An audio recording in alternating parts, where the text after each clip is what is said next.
Hello everyone, Jai Shri Krishna and welcome to our OCM virtual class. We started with this process, with this evolution of commerce and management in our last lecture. Our last lecture was second one. We are in third lecture now. And the third lecture we are going to continue with the same process, the same evolution process.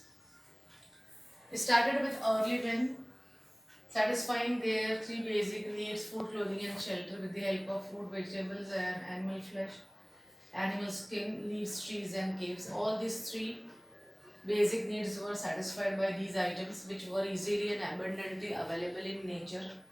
They had a barbarian, unsystematic kind of life that they were living. They did not have particular rules and regulations of life. They did not have their permanent place of residence and they were living like nomads. They used to move from place to place and used to settle down wherever they could get all these requirements. तो उनकी ज़रूरत की चीज़ें जहाँ जहाँ मिल जाती थी वहाँ पर वो सेटल हो जाते थे. जब खत्म हो जाती थी तो वो कहीं और चले जाते थे. इस तरह से उनकी लाइफ बंजारों जैसी थी.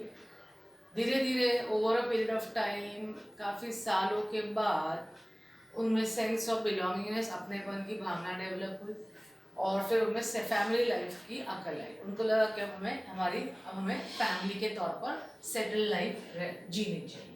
तो सेटल लाइफ जीने के लिए उन्होंने एक जगह पर सेटल होना, स्थायी होना, परमानेंट रेसिडेंस बनाना उन्होंने सोचा. और उसके लिए उन्होंने कौन सी जगह चुनी? उन्होंने चुनी sea shores and river banks. River banks इसीलिए क्योंकि वहाँ पर एग्रीकल्चरल प्रोसेस जो है वो बहुत ही आसानी से हो सकता है because of the fertile land. वहाँ की ज़मीन फर्टाइल होने के कारण एग्रीकल्चरल प्रोसेस वहाँ पर बहुत ही आसानी से हो सकता, सक्सेसफुली हो सकता था. एग्रीकल्चरल प्रोसेस जो कि बहुत ही लंबा प्रोसेस है, वो एक आदमी का काम नहीं है. So they required people, other people to join in. So they started this activity as a group activity. Group activity था और ये प्रोसेस बहुत बड़ा हुआ करता था, इसलिए इसको उन्होंने अलग अलग भागों में बांट दिया और हर एक छोटा छोटा हिस्सा था वो एक एक आदमी को सौंप दिया था. अब उन्होंने उसको ब्रेकिंग अ प्रोसेस और उसके बाद they gave away each activity to one person to do it, and that was known as division of labor. Division of labour, labour मतलब काम. किसी काम को छोटे छोटे हिस्सों में बांट दिया जाए और हर एक हिस्से को एक एक आदमी को सौंप दिया जाए काम करने के लिए, तो उसे कहा जाता है डिवीजन ऑफ लेबर, जो कि बहुत ही इम्पोर्टेंट कॉन्सेप्ट है. अब डिवीजन ऑफ लेबर से कुछ फायदे हुए. तो इससे there were two important things that came up. First thing that came up was, let me do it this way. First thing that it gave rise to was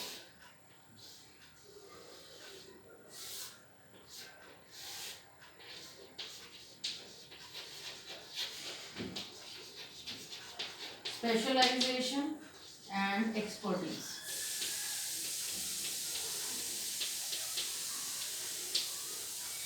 First thing was specialization and expertise. And the other thing that it gave rise to was dependence.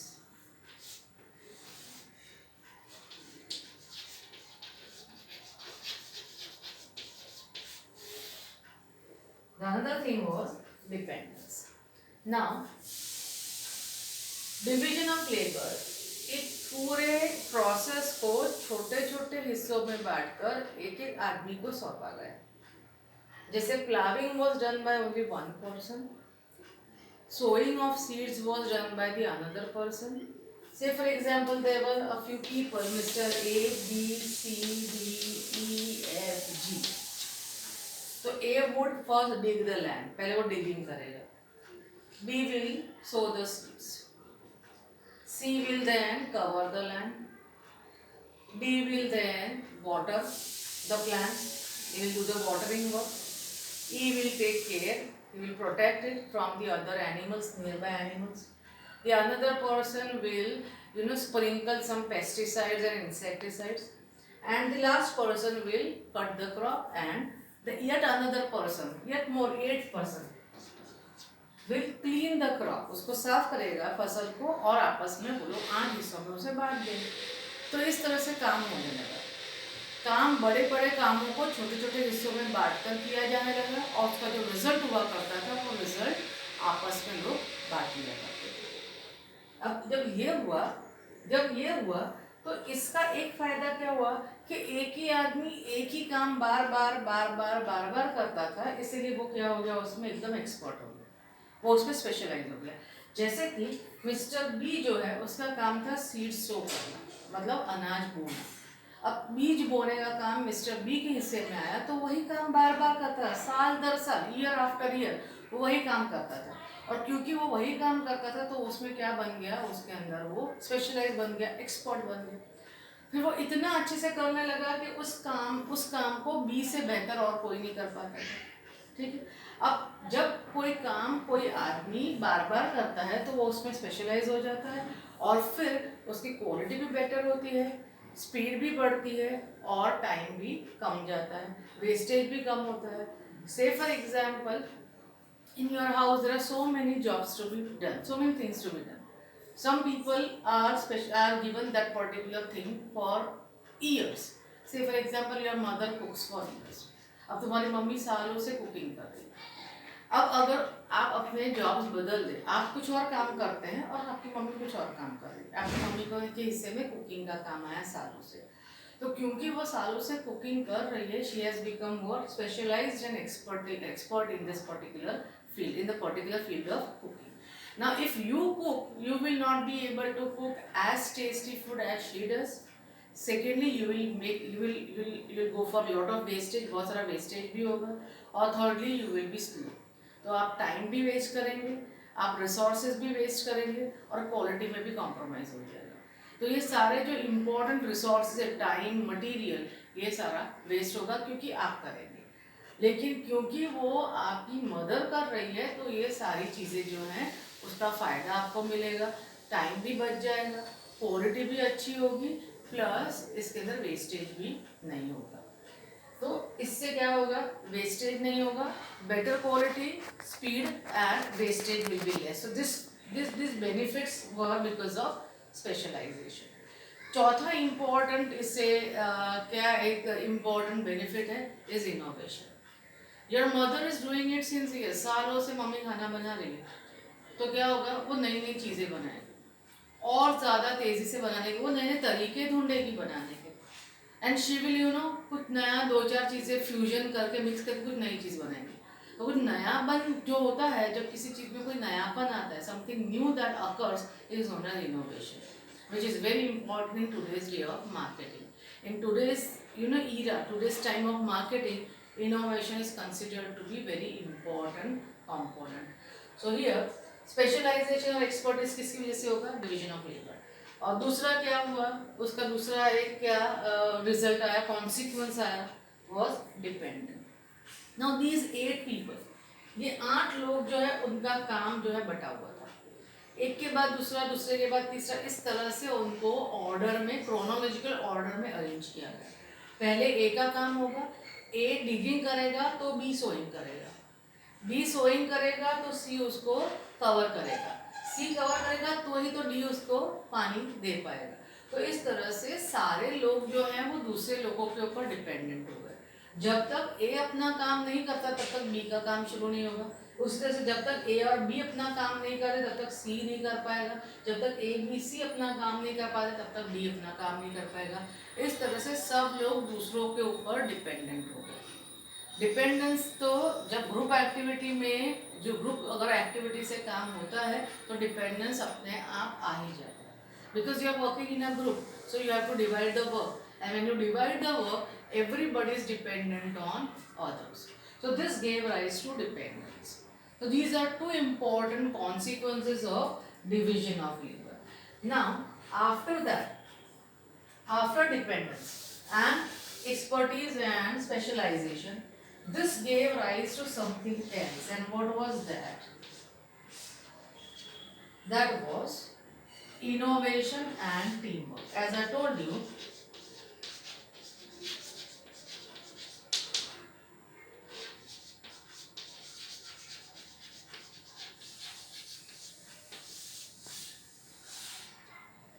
this gave rise to innovation and teamwork.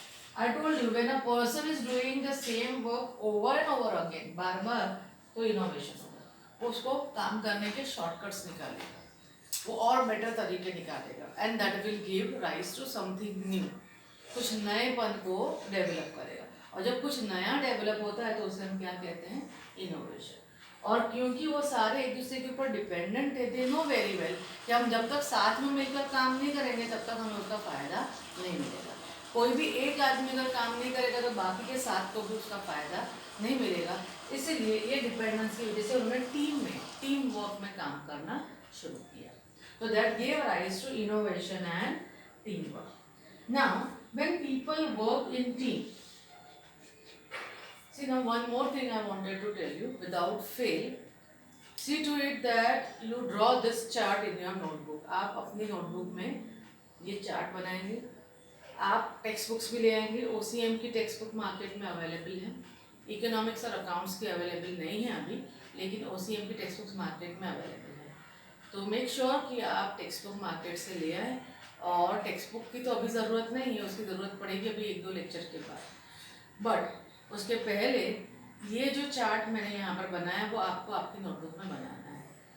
When you watch this video, जब आप ये video देख रहे हो तो आप उसको pause करके उसको जूम कर कर आप इस चार्ट को अपनी नोटबुक में बना सकते हो. You have got sufficient of time to make this chart. Okay, that was what I wanted to remind you in the last lecture, but I failed to do so. Anyway, now this innovation and teamwork led to a new concept, and that was a concept of leadership. That is leadership quality. उससे लोगों में leadership quality generate हुई. When people work in team में काम करना मतलब एक से ज़्यादा ग्रुप में काम करना. एक से ज़्यादा लोग अगर ग्रुप में काम करते हैं तो उसे टीम वर्क कहते हैं. और जनरली क्या होता है, जब 8-10 लोग साथ में काम करते हैं तो उसमें से कुछ लोग ऐसे होते हैं, 1 या 2 लोग ऐसे होते हैं जिनके पास ज़्यादा स्किल, ज़्यादा इंटेलिजेंस, ज़्यादा एक्सपीरियंस होता है. और क्योंकि उनके पास ये चीज़ें, रिक्वायर्ड चीज़ें ज़्यादा होती हैं, दूसरे जो है वो उनकी बात मानते हैं, उनसे इंस्ट्रक्शंस लेते हैं. और क्योंकि वो इंस्ट्रक्शन देने के काबिल होते हैं, उनके अंदर लीडरशिप की स्किल पैदा होती है. वो लीडरशिप रोल अक्वायर करते हैं. ठीक है, they play a role of a leader. And a leader does what? A leader instructs and others will follow. So what they did was, few people who had the skill, intelligence, knowledge, तो उन्होंने instruction देना शुरू किया. अब instruction देना शुरू किया और दूसरों ने उनका इंस्ट्रक्शन अपनी इच्छा से मानना भी शुरू कर दिया. तो जब ये हुआ तो उसे हमने क्या कहा? That was known as leadership quality. तो जिन लोगों के पास ज़्यादा स्किल, ज़्यादा नॉलेज था, उनमें वो लीडरशिप क्वालिटी जनरेट, डेवलप हुई. तो that led to leadership quality in few people.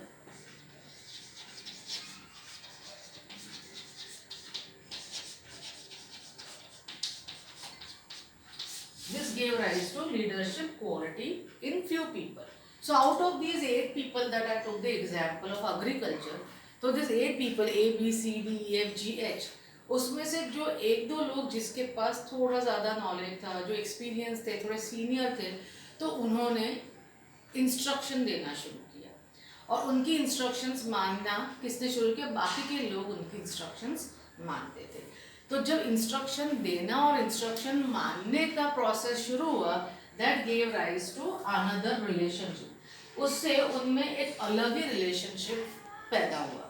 वो रिलेशनशिप क्या है? उसे कहते हैं सुपीरियर और subordinate relationship. That relationship is known as superior subordinate relationship.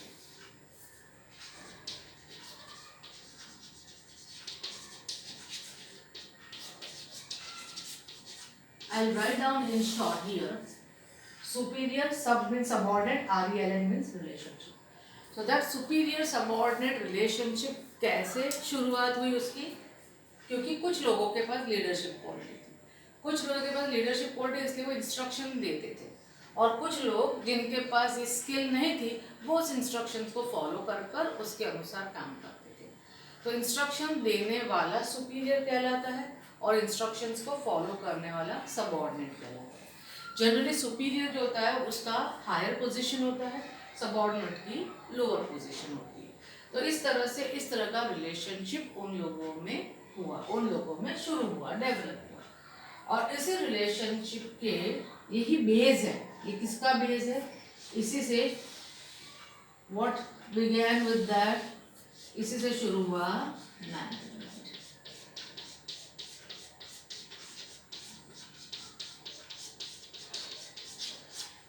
इसी से शुरुआत हुई management. So management is nothing but a superior subordinate relationship.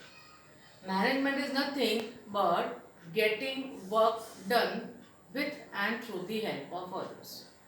કોઈની પાસેથી કામ કરાવી લેવું એ મેનેજમેન્ટ કહેવાય. મેનેજમેન્ટ એટલે ફક્ત કામ જાતે કરવું નહીં, પણ બીજા પાસેથી કરાવી લેવું, કાં તો બીજાની મદદથી કરવું. તો ત્યાં what you require is you get the work done from others and with the help of others. So others are always there in management. Management में कभी भी एक आदमी नहीं होता.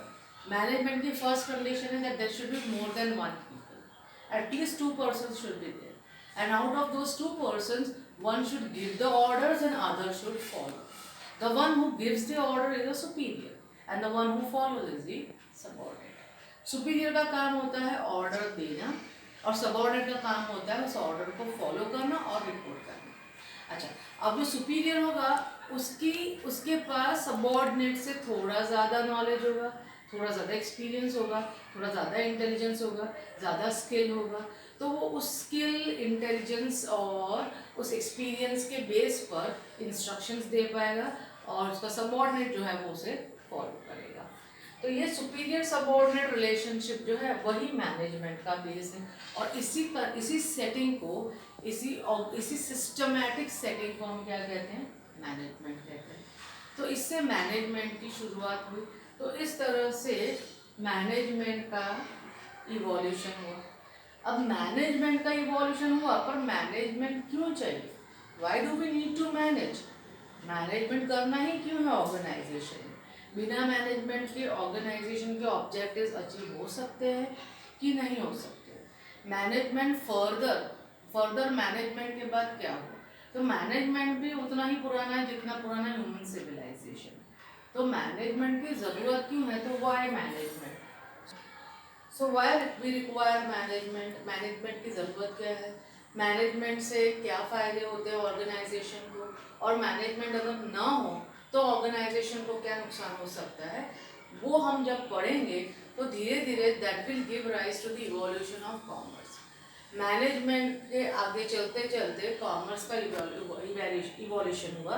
एंड कॉमर्स जो है उसके बाद commerce was divided into further 2 branches that we'll study when we study the further chart. This chart is still incomplete, but you can make 2 charts. One chart can stop here, the other chart you can draw on another page with further details. Now, this is where your first chart will end. I suggest that you take a middle page or a pin page of your Fullscape notebook.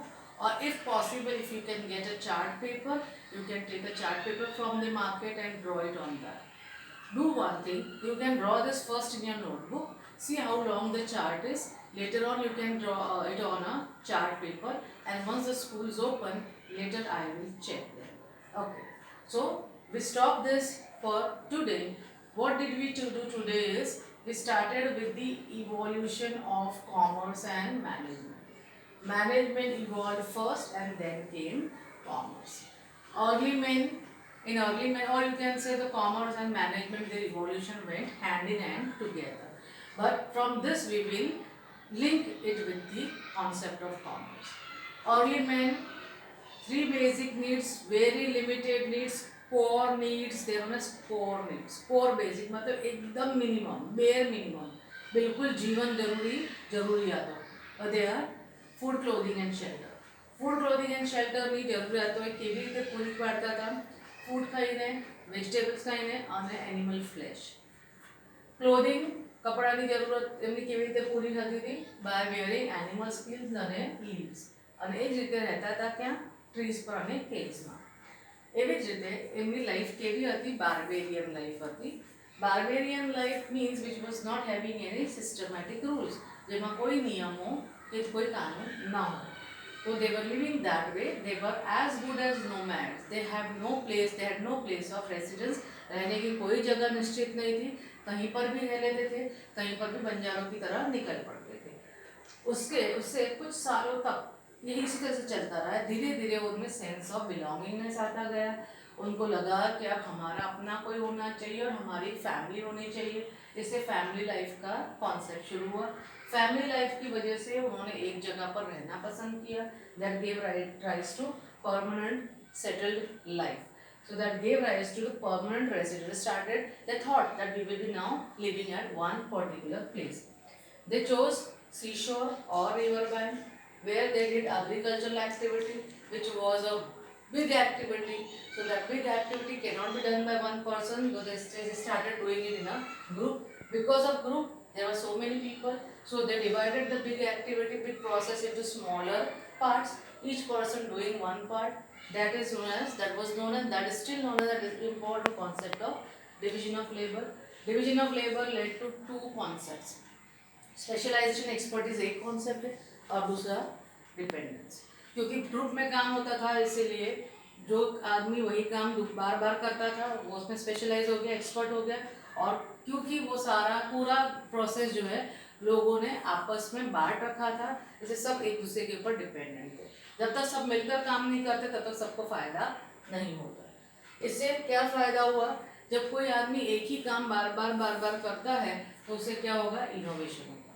और क्योंकि वो dependent थे, उससे क्या हुआ? Team work. तो इन दोनों का मिला जुला फायदा क्या हुआ? Innovation and team work.